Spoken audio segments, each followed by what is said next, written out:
The reports also say that a few days ago, Naxals in Chhattisgarh had in a letter threatened to attack the security forces. Chief Minister of Chhattisgarh, Bhupesh Baghel, has cancelled his visit to Karnataka. He is likely to visit Dantewada to pay his tribute to those who have been martyred. Home Minister Amit Shah also spoke to the Chief Minister right after the attack. Let's listen in to some of the reactions coming in on the dastardly act. इस प्रकार की जानकारी है और ये बेहद दुखद है और मैं जो हमारे जो जवान शहीद हुए हैं उसके परिवार के प्रति संवेदना व्यक्त करता हूं। लेकिन जो ये लड़ाई है वो अंतिम दौर पे चल रहा है और नक्सलियों को किसी सूरत में छोड़ा नहीं जाएगा और निश्चित रूप से उस योजनाबद्ध ढंग से बना के ये नक्सलवाद को ही समाप्त करेंगे। बार बार दावा किया जाता है मुख्यमंत्री के द्वारा कि नक्सलियों पे पूर्ण नियंत्रण है। लगातार इस प्रकार की घटनाएं, आज तो जवान शहीद हुए, कुछ दिन पहले भारतीय जनता पार्टी कार्यकर्ताओं को टारगेट करके 4-5 कार्यकर्ताओं को निर्मम हत्या की गई। तो लगातार ऐसी घटनाएं बढ़ रही है। मुझे लगता है कि इस प्रकार के रोड ब्लास्ट का पूर्वानुमान लगाना तो सही में कठिन होता है। कोई अनुमान नहीं लगा सकता कि पूरे छत्तीसगढ़ में दंतेवाड़ा में कहाँ पे बारूदी सुरंग बिछी है, ये कहना कठिन रहता है। मगर सर्चिंग ऑपरेशन को और तेज करने की आवश्यकता महसूस होती है कि ज़्यादा से ज़्यादा सर्चिंग ऑपरेशन होंगे तो नक्सली पीछे हटेंगे और सावधानी रहेगी। तो ये ध्यान देने लायक बात है। पहले सीआरपीएफ के इतने जवान मारे गए, फिर और भी इंसिडेंट्स हुए। अभी ये डीआरजी के जवान डिस्ट्रिक्ट रिजर्व ग्रुप का जो है जवान है, लड़कों को ट्रेन किया जाता है, लोकल के डिस्ट्रिक्ट बॉयज़ को, और फिर उनका ग्रुप बना के एंटी नक्सल ऑपरेशन में लगाया जाता है। इसके बारे में मैं इतना ही बोल सकूंगा कि देखिए, आईईडी का जब डाला है, इसका मतलब है इनकी पूरी की पूरी जो इंटेलिजेंस है वो नहीं थी उनके पास। इंटेलिजेंस नहीं थी तभी आईईडी लगा है, उनको पता भी नहीं था। और ये एम्बुश भी हो सकता है, आईईडी भी हो सकता है, जो भी मामला है। हमने उस समय भी जब सीआरपीएफ के 80 लोग मारे गए थे, तब भी हमने ये बोला था कि देखिए, ये बहुत वेल ट्रेंड नक्सल होते हैं, इनके पास बहुत अच्छा इक्विपमेंट होता है। जिन फोर्सेस को उनके खिलाफ रख रहे हैं, उनकी पूरी ट्रेनिंग होनी चाहिए, उनकी लीडरशिप अच्छी होनी चाहिए, उनके ऑफिसर जो संगठन जो है वो बड़ा मजबूत होना चाहिए। ऑफिसर्स की ट्रेनिंग पहले अच्छी होनी चाहिए और वो अच्छी ट्रेनिंग इम्पार्ट करेंगे। ये घटना बहुत दुर्भाग्यजनक है, बहुत दुखद है और हम इस घटना में शहीद हुए जवानों के प्रति श्रद्धा सुमन अर्पित करते हैं और इस बात का संकल्प हम सबको लेना चाहिए कि इन जवानों की शहादत बेकार नहीं जाएगी, परंतु साथ में सरकार को जिस गंभीरता से नक्सलवाद की समाप्ति के लिए कार्रवाई करना चाहिए, सरकार गंभीरता से कार्रवाई नहीं कर रही है। अभी 7 दिन पहले ही एक विधायक के ऊपर में हमला हुआ, लगातार सिविलियंस को मुखबिर के नाम पर मारा जा रहा है, सड़क बनाने वाली गाड़ियों को जलाया जा रहा है, उनकी धमकियां लगातार मिल रही है। उसके बाद भी सरकार इसको गंभीरता से नहीं ले रही है, खाली समाचार पत्रों में नक्सलवाद को समाप्त करने की बात करते हैं। Even as there is political exchange about who's to blame, why did this happen? Let's get you some experts to understand what really must have occurred. Joining me, Major General retired Dhruv C. Katoch, SMVSM, who's also Director of India Foundation and is also an author, and Group Captain retired V.N. Jha, Defence expert and analyst. Both of them joining us on the broadcast. You know, it's a sad day, so I can't say I'm very happy that you're joining us because all of us are somewhere sad. General Katoch, let me come to you first. I want to ask you this. If you look at statistics, you know, in 2022, we saw how 77% of such Naxal attacks had actually come down, which was a positive, which was a tick, as it were, you know. But then, isn't it said in your force as well as the forces all over the world, even one casualty is tragic enough. Now, in this case, you know, the usual suspects, intelligence failure, we were caught napping, they have very advanced weapons, etc., must have happened. How do you see this particular incident or accident? General Katoch. Well, Thank you, Sudha. Oh, you're right. It is a very tragic incident. You know, this shouldn't have occurred at all. when we speak of statistics, it is true that the incidents have come down. But please remember, even last year, we had more than 100 people, or about 100 people who had been killed in Naxal attacks over the course of the year. Why we say they have come down is when we go back 10 years, there were about 1,000 to 2,000 people who would be killed in a year. So when we are looking at it from those figures, it has come down. Now, in this particular incident, it is very clear to anybody who watches it, it is the IED explosion. And the way I look at it is, even without knowing or carrying out any having any input from the ground, a very large quantum of explosives has been used, maybe 50 to 100 kgs. Yes. Only that could have made a crater of this length, of this depth. The second thing is, I don't know, from the visuals which I'm looking at, perhaps there was a culvert here. And this what do you call it, IED would have been placed in that culvert. And it is not necessary that it has been placed now. It could have been there for the last 3 to 5 years or 6 years. We don't know. Right. Or when the road was being built, it could have been placed in at that time. So I will not look on it as an intelligence failure. Number 3, I don't think there were many people around at that spot, because all that you require for exploding an IED is not, this is not a pressure IED. So this would have been done by electronic means. That means the person has to be about 50 to 100 yards away, and he simply has to join 2 wires to get the connection complete. Right. So as soon as he sees the vehicle going over the culvert, you press those 2 wires together and you have a huge explosion. There is no way in which anybody could have survived here. The only way to avoid such incidences, in my view, is you got to move in pairs, move in 2 vehicles, so that if there is somebody there who is responsible, to press the wire, the fellows making the IED go off, the second vehicle can actually trace him out. So that is, to that extent, an element of deterrence.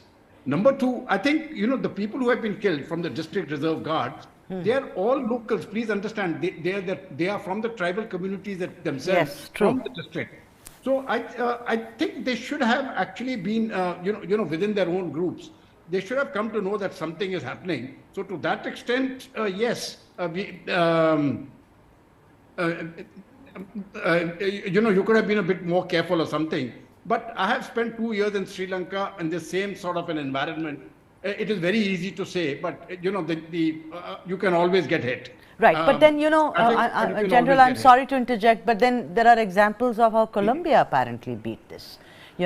I don't have any experience. You have all the experience, but there has to be a method to kind of, control this. I mean, there are several countries, you name Sri Lanka, Colombia is another one, which has been challenged in this way. Let me come back to you, General. Let me get in Group Captain B.N. Jha.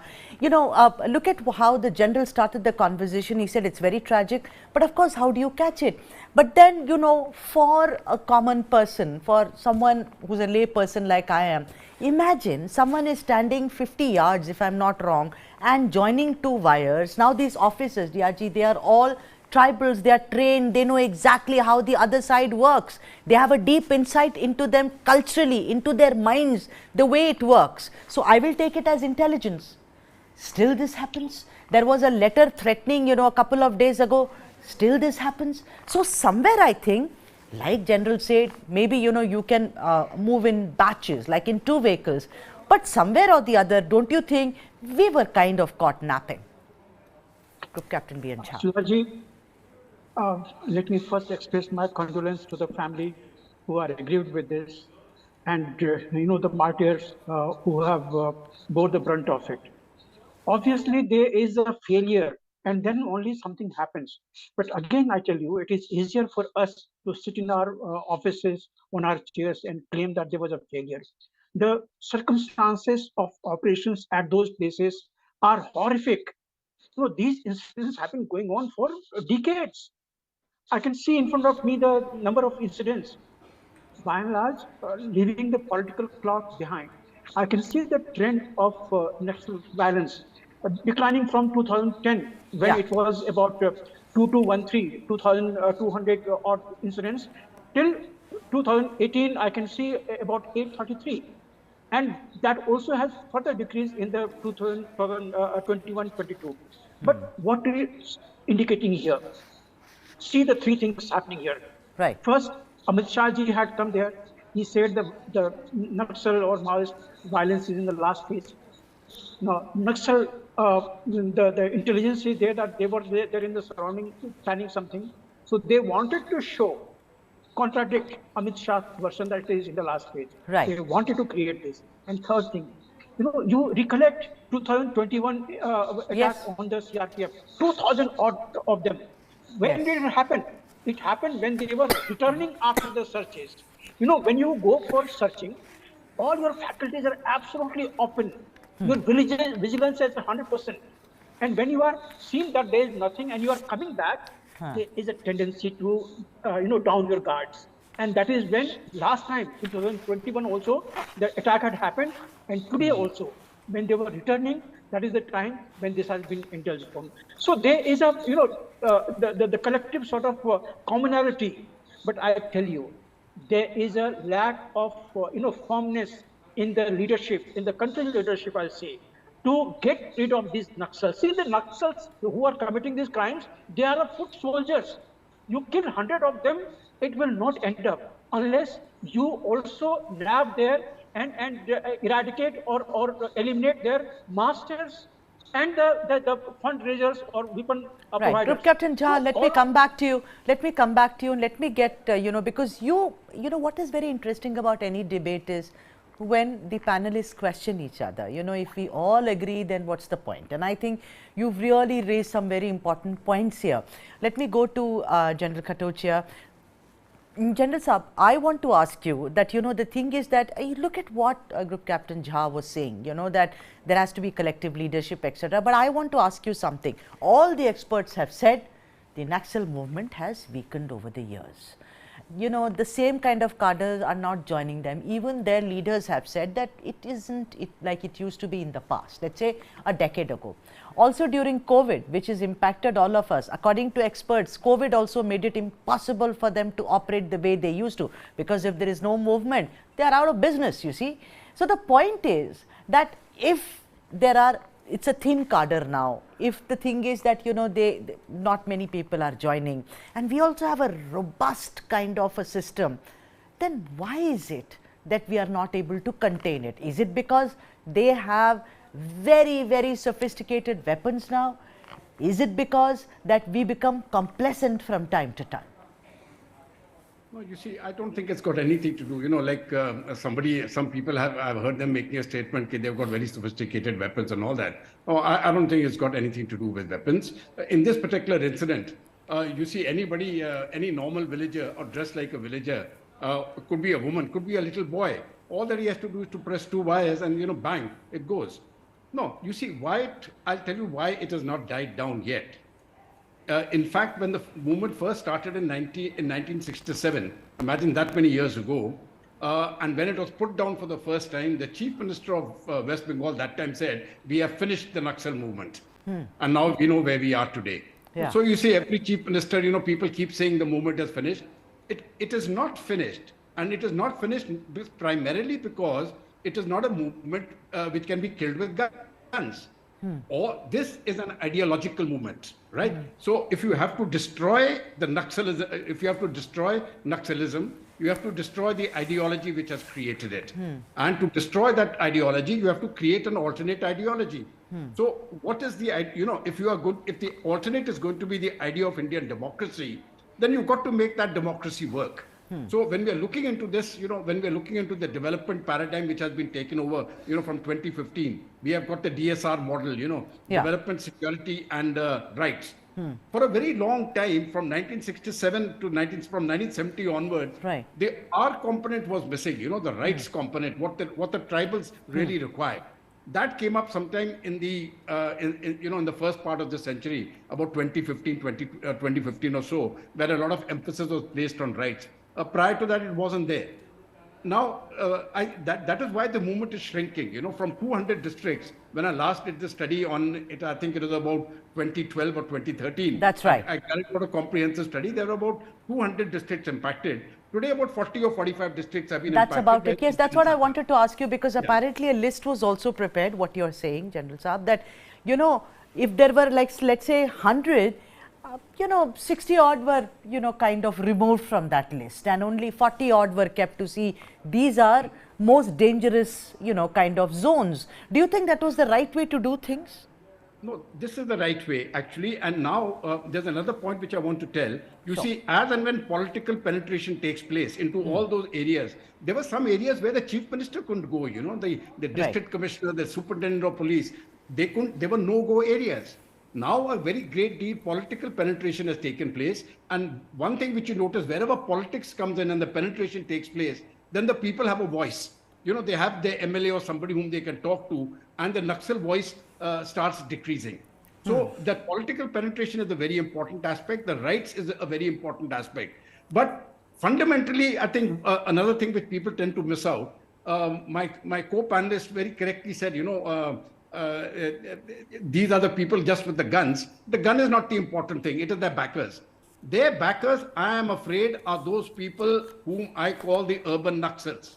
They have got a very strong network in the cities, in places like Delhi and Mumbai and all the metros. They have got a very strong network, a very strong legal backing, and they're also supported by external agencies. I wanted to bring that up, General Saab, about, urban Naxals. And, what is said is, Group Captain Jha, let me come to you. It is said that when all else fails, let's have a dialogue with these Naxals. Like General Saab was saying, where is the alternative ideology? Sit them down, tell them, give them. How do you give them? By having a dialogue. Now, if you're going to brand everyone who can have a dialogue with them as urban Naxal, then where is your pull, sir? The thing is that the authorities and the experienced people there should be smart enough to co-opt them into the system as well. It is not my job, or it is people like you who've been in the forces. Everyone is an urban Naxal, so baat karega to kaun karega phir? Absolutely. See, you have hit the nail at the head. This is the ideology. First you think of why it started. Why it started, that ideology, that circumstances are no longer not today. Today, all governments, whether it is union government or the state government, are working for the development, are working for the welfare of the people.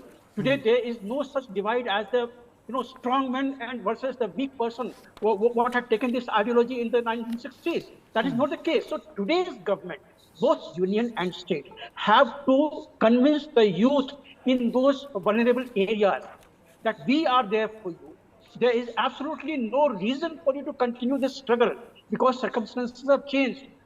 India is development. The development is being taken at your footstep. The welfare funds are coming to your account directly wherever you are. There's a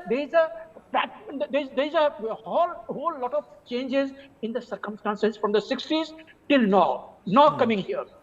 As I raised the point of urban Naxals or someone else. Do you remember earlier when people used to get killed, CRPF, some 16 odd had got killed, and then there is a person of human rights background in Karnataka, in Bangalore, who had expressed very happiness.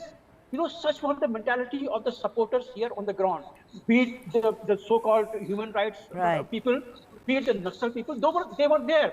But today, when it is happening, it is unfortunate that the government is not going full-fledged on all three fronts of addressing the people, local people, addressing the administration and the police, and the central policy sort of thing of looking after this. There is no reason if we can combat Pakistanis, Chinese, and so on. Why can't we combat this terrorism in small areas? That is the focus here. Well put. Yeah. I mean, General Katoch, we were just showing the visuals of, the attack and how it happened and the crater and maybe 50 kgs of, stuff which was used here. Look at those visuals. They are coming to you straight from the location where the tragedy occurred. I want to ask you, is this very typical? I mean, when you say 50 kilos, for me, 50 kilos is like huge. But do you think, no, it's been done before, or this is hitherto unknown, General Saab? No. You see, this goes back, I can take you back to the days of Op Pavan when I was in Sri Lanka for 2 years. That time, what the Tamil militants used to do, they would take a drum and fill it with explosives. Nobody had an idea as to how much is required. But you don't require 50 kgs. I mean, 5 kgs is more than enough to have done the job. But well, they had the explosive, they put it into a drum and they kept it there. And they kept it there for many, many years. So that was the time when the IPKF started operating, you had absolutely no idea where this would be. Here also, I don't think this explosive has been placed just in a day or two, like some analysts are stating. My guess is it would have been done much, much earlier, and they are choosing the time. That is so one. which means that we failed, which means that despite we've advanced, we are advancing every year. The Modi government had a very muscular approach towards, containing the Naxals. I mean, they don't mince their words, right? But the point is, if this is what happens, if you're saying that it is not 1 or 2 days, it could be weeks, and then someone detonates it, then obviously it's a big boo-boo so far as intel is concerned. Would you agree, General? No, you see, this is what I want to tell you. Let us say this explosive has been placed 5 years, let us say the road is being built, and during the road building, this explosive has been placed, and then after that, the tarmac is placed over it. Right. How do you find that? So, it's these things really do, it's very simple to say intelligence failure, but an IED is one thing which I personally have found is one of the things which is very, very difficult to detect. Now, but there's one very important point which you had brought out actually in your in this conversation. It's a question of talking to them.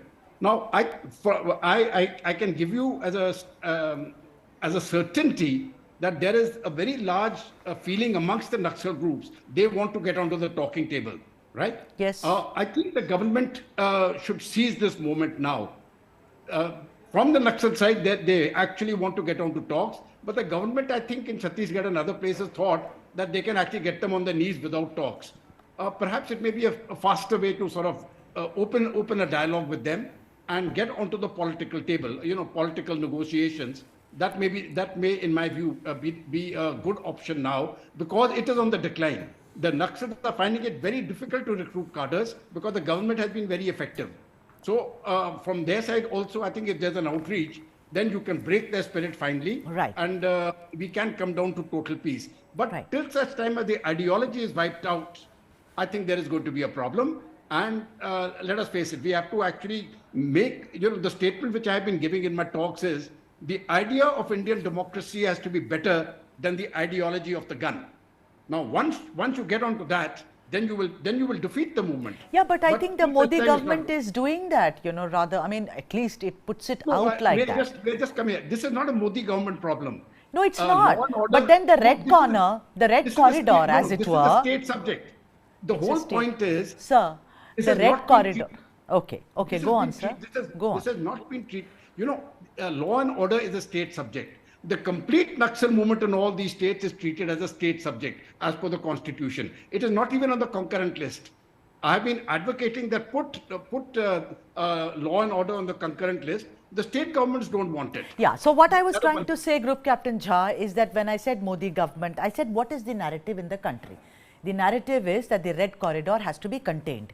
They are somebody, I mean, we give them many chances in the past, but what has happened is violence and heinous violence time and time again. Even today, those 11 who have been martyred, I mean, look at it. It is just useless kind of, these are deaths that we are going to regret forever in our lives. I mean, no fault of theirs. Now, I want to ask you something. So, when I say that there is a narrative which is built around, also you said that, how people who want to dialogue with them have reduced. That is also part of the narrative, by the way. The whole urban Naxal, Tukde gang, etc., etc. I don't want to go there because it's giving credence to someone else. I want to ask you one question. In Bastar, for instance, there was a security-centric approach. But kya hua?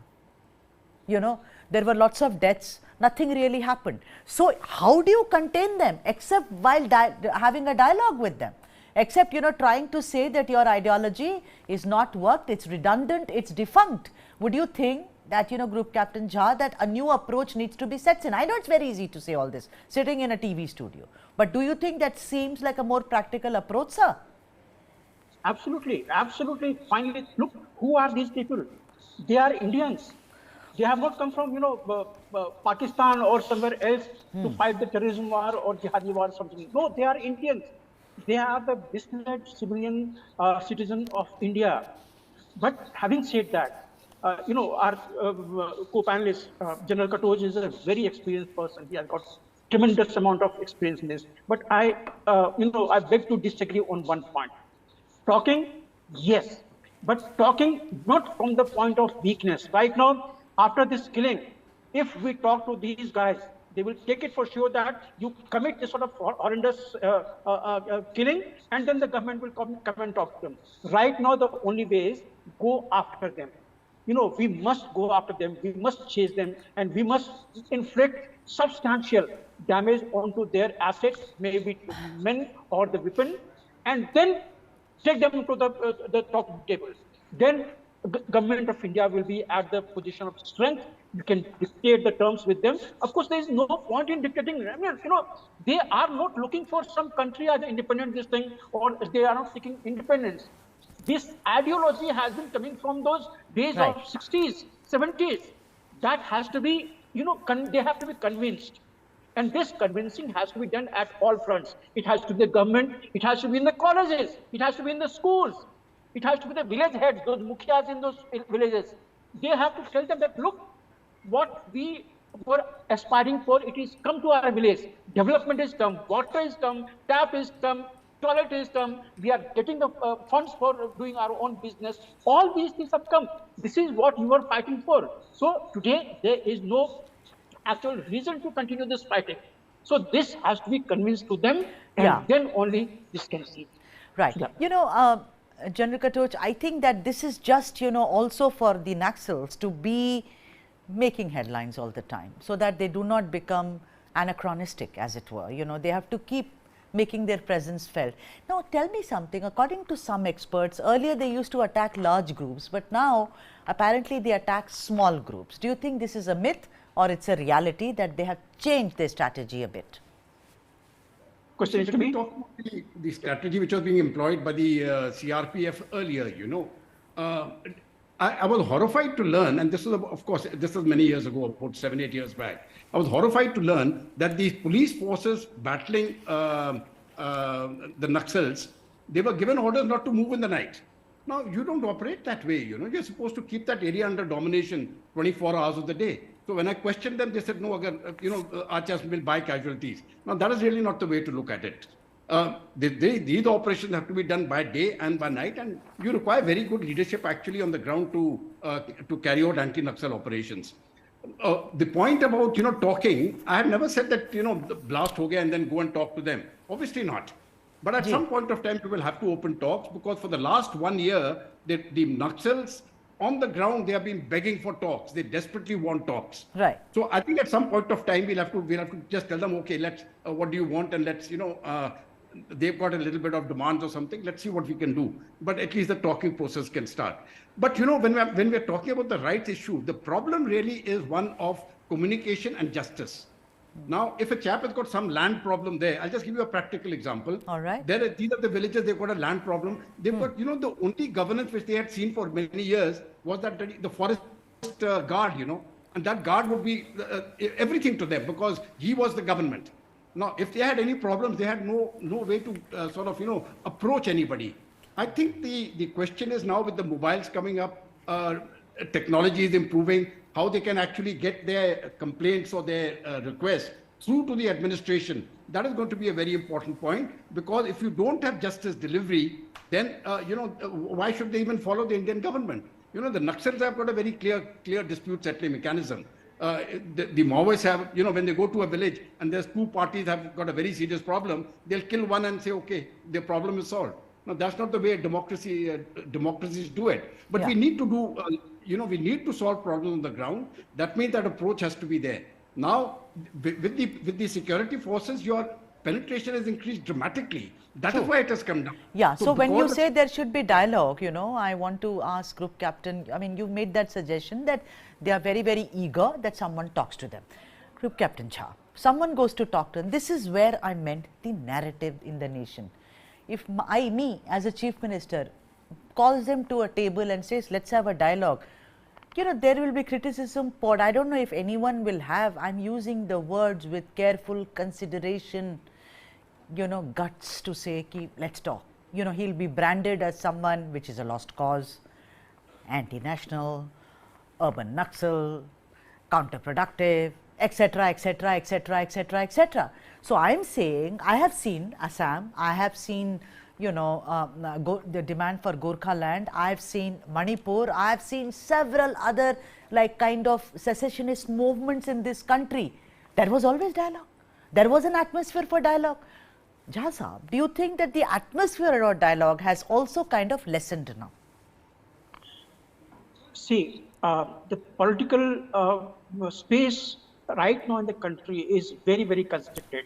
So whatever one does, there will be surely criticism for that, even if you do with a good intention. But you don't get waylaid for this criticism. The best is take everyone in the confidence. If you call, all party meeting at the chief minister, in his own Chhattisgarh itself, and once he say that we want to have a talk, no one will say that don't talk. Everyone will say that take a talk, go for a talk. But whether this talk will, be fruitful, I doubt, because at that level, at chief minister level, right, if he goes into for this talk, it will be, sort of the goal that it wants to achieve. It is not only a problem of Chhattisgarh. It is a problem of so many provinces, so many states. So union government has to be there on board. And then with all these state governments willing to talk, take everyone into confidence, you are doing for the good of the nation, for the good of the people, for the good of the provinces, states, for their development, for their own people. So I don't think there will be any much of criticism, provided that you go a little bit methodically, take everyone along, especially the politicians along. Right. I'm sure communists will not come on board, but let one or remain off. Still, you go ahead and try to resolve this data. Right. So we have the Home Minister of Chhattisgarh, Mr. Sahu, speaking on this dastardly act. Let's listen in. सरकार का स्पष्ट रुख है, नक्सलियों से हम लोग कहीं पर भी न डरे हैं, न डरेंगे, न झिझकेंगे। ये लड़ाई चल रही है। माननीय मुख्यमंत्री जी ने जैसा कि कहा, ये खंदक की लड़ाई है और उसमें हम लोग आखिरी दम तक लगेंगे और जीतेंगे भी। रही सवाल आज की घटना का, तो कल माओवादियों को वहाँ होने की जानकारी मिली 25 को, 250 की संख्या में हमारे डीआरजी के बल रवाना हुए। सर्चिंग करने के बाद आज लौट रहे थे तो लगभग 1:30 बजे के आसपास आईडी ब्लास्ट हुआ, जिसमें हमारे 11 जवान शहीद हुए हैं। हमारे कलेक्टर एसपी दंतेवाड़ा वहां पहुंच चुके हैं। हमारे नक्सल ऑपरेशन के एडीजी आईजी वहां पहुंचने ही वाले हैं, तो और घटना की वस्तु स्थिति पता चलेगी। Right. So you heard how he said that every effort is being made so that all these deaths can be contained. Obviously, we'll all agree that all these deaths can be contained. Let's imagine, because both of you are from the forces, and you're always ready for some kind of an immediate action. You're not thinking of ki sochenge. So I want to come to you, General Katoch. Do you think dialogue is the most important element as of now, so far as the Maoists and the Naxals are concerned, or you think it's understanding the real nitty-gritties first and then going ahead? No, you see, the dialogue process has always been there. It is not something that it is either or. Right. So you carry on security operations, you carry on development, you carry on the political process. Everything is going hand in hand. And in the process, there is also dialogue. So there are those groups which are reaching out to them. The dialogue, I'm afraid, it will not be at the level of the chief minister. It will have to be at the lower level. The chief minister doesn't get involved in these things in the initial phases, right? So the question is that, certain modalities, etc., will be worked out. But when I get back to the ideological problem, I'm very firm on this. What the Naxals want is the red flag over the red fort. They are very clear about that. My and they God. want to achieve it by violence. So that is, now you have to break that will of theirs. And once you break that, and there are various agencies who want to continue on that line. So once that if you can break that spirit and that will, then of course I think the movement will die down. Otherwise it'll take a bit more time. But their space is getting restricted. Two states, Chhattisgarh and Jharkhand, are the ones where the maximum impact is there. But when you look at Bihar, it is practically finished. West Bengal, it's over. And West Bengal, it is over because of the political penetration which has taken place. Similarly, in parts of Bihar. But in Madhya Pradesh, absolutely the same logic. So, but it can be defeated. Let us, only thing which I would, to your viewers, I would very strongly urge. don't declare victory very early. You see, it doesn't work that way. And those statements, we'll eliminate it and all that. No, we'll fight it, we'll get it down. And ultimately, that ideology, once that ideology is defeated, then the need of the gun is not there. Right. I'm not very convinced about the Home Minister's statement of 250 people. You don't need 250 people to come and blast an IED. This should have been a single man job, the way I look at it, or a single woman job. Right. It could have been a child. It could have been anybody. Right. And that person is just standing on the road, Right. about 50 meters away. And there's no way in which you can find out. But you give us hope. You give us hope saying that one person can do it, but provided there is no bravado and there is no kind of, shouting it from the rooftops, but doing it like carefully, taking your time. You know what? I've completely run out of time. And Group Captain Jha, my sincere apologies to you. That is the limitation when we are doing a debate, but maybe next time I shall have a longer chat with both of you. Thanks is due to both of you for this chat, but of course, there is a deep, deep kind of sadness today at the death of these 11 in the blast. That's all we have. For all the news and analysis, please keep watching News9 Live.